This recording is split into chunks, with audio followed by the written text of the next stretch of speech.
involved himself in while he was in New York, Brother Kwame Lillard.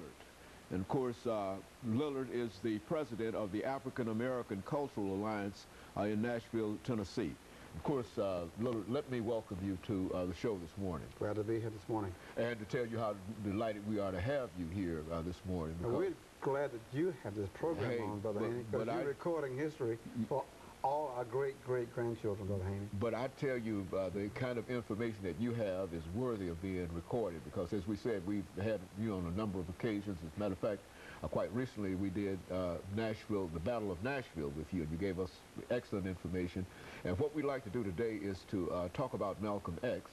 But before we get into Malcolm X, let's talk again about Leo Lillard, because some individuals might not know you, and I would imagine there are only a very, very few who might not know you. But in order to deal with Malcolm X in New York, let's talk about you in Nashville, Tennessee, and your background and how you eventually ended up in New York.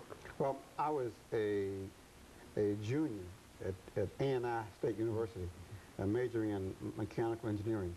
And the opportunity came for me to become a local leader in the civil rights struggle in Nashville.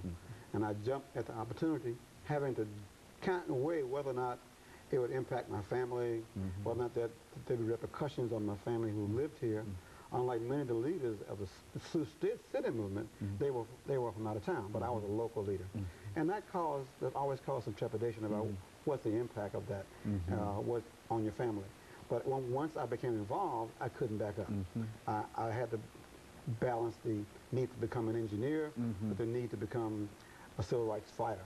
And I was lucky enough, and God gave me the wisdom, and I guess the fortune to be able to graduate in '61 with a degree in engineering, and also to become very instrumental in all of the major critical issues of that period, from the sit-ins and the lunch counters, the stand-ins at the movies, to the aid in for the farmers in West Tennessee who were evicted, to the Freedom Rides in '61, to the H.G. Hills protest in '61 summer. By that time, as a veteran local person, you become identified. And the Klan and the right wing were burning up my cars, shooting at my dad, and shooting at me. So at the conclusion of the summer of '61, I opted to determine what I should do with the rest of my life, whether I was going to live past the summer. And there was the issue of the draft board. I was 21 years old, and the draft was looking mighty hard at me. Fortunately, I was able to deal with the Quakers and deal with the issue of whether or not I could fight honestly for a country that didn't respect me as a human being. So I ended up, the Quakers recommended I go to Philadelphia, work with the Quakers, and take an assignment as alternative service to go to India, take my engineering degree, and to help the southern part of India in terms of its technical needs. So I ended up in Philadelphia with the Quakers, and that project ran out because I couldn't get a passport thanks to J. Edgar Hoover.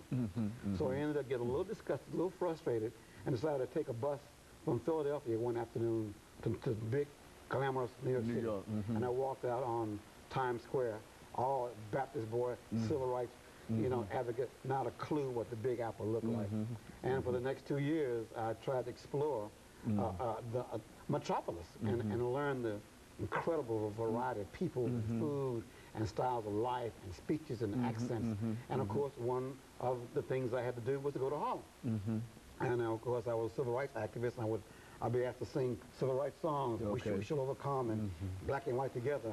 And once I was there doing that, and a young brother with a really beautiful bow tie suit said, "Brother, man, you need to come here to minister." I said, "What minister are you talking about?" "My minister is Kelly Miller Smith."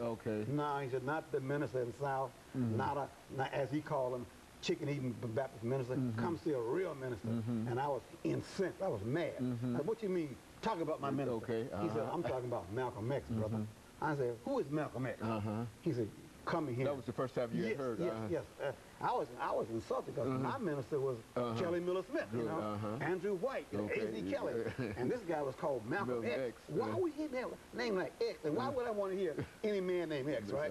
So reluctantly, I went back to Harlem one afternoon, and there's a huge throng of people. And it's this little raised platform, and there's this fiery speech being made by a man named Malcolm X. First thing he talked about was how foolish it was for people like myself who devoted themselves to civil rights, to making America respect us and give us a chance to prove how good we were. Okay, and of course, let's hold it right there, Brother Lillard, and we'll pick up at the second part when we come back after this first commercial break. That's exactly what we want to hear. We'll be back with our audience following this very, very short commercial break. The topic is Malcolm